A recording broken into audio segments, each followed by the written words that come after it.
So this is going to be your second video for 4th hour on October 7th. We're going to try to get you caught up a little bit more so you don't get behind 6th hour. Okay, so left off with public asylums and prison reform and Dorothea Dix. Now moving on to public education.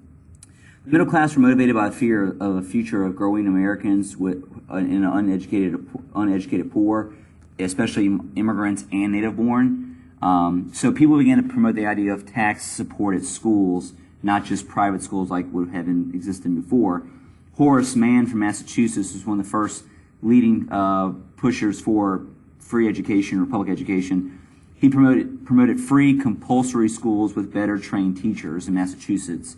So compulsory means that you have to go. Now back then you would only have to go like 1st through maybe 5th, 6th grade, but he wanted everybody to have some mandatory school that was free, at least when they were young.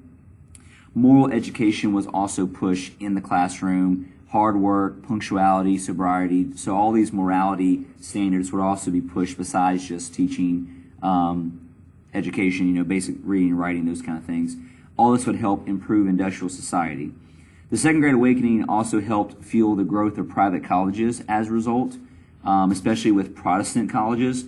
So you see Ohio University, Indiana University, Illinois University, Iowa University, all developing colleges in this early 1800s period to help address the need for more Protestant schools in the country. You also see some of the first women's colleges in this time period too, because most colleges would not take women in during this time period. Mount Holyoke, spelled Holyoke, Mount Holyoke in Massachusetts, and Oberon College, Oberin, Oberon College in Ohio, also began to take in women as well in this time period. So public education is being pushed more, so that's another reform movement itself. The next reform movement is going to be women in the family. Most Americans were still very rural, but some profound things were changing within the family, and especially with women in industrial cities. Men left the home to work for salaries or wages 6 days a week. Many middle-class women then stayed at home with children. So basically what you have happening is that men middle-class men at least are making enough money, but are working a lot during the week to provide for their family. So the role of women that gets reinforced for middle and upper-class women is to stay at home. Fewer children were also had, as we said. They will only have like maybe 2 or 3 kids now.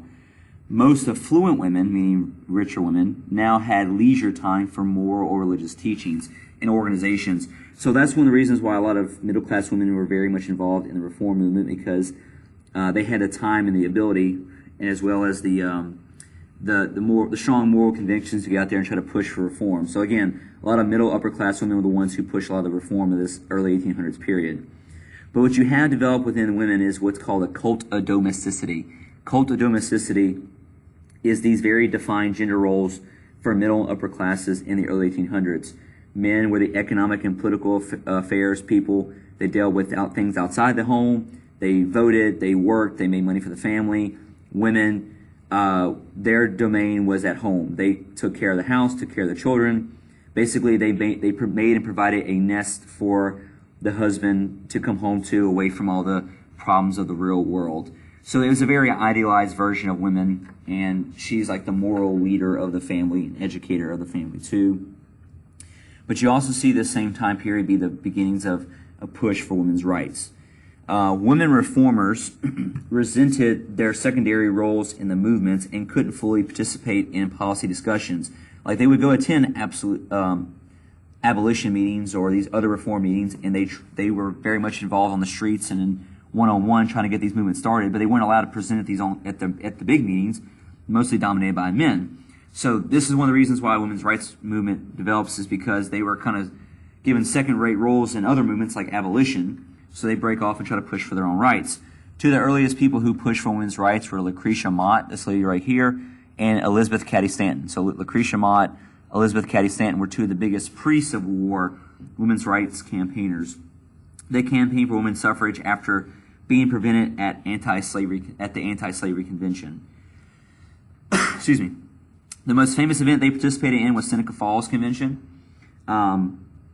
There were a lot of leading feminists who met in New York in 1848 to discuss women's rights at Seneca Falls.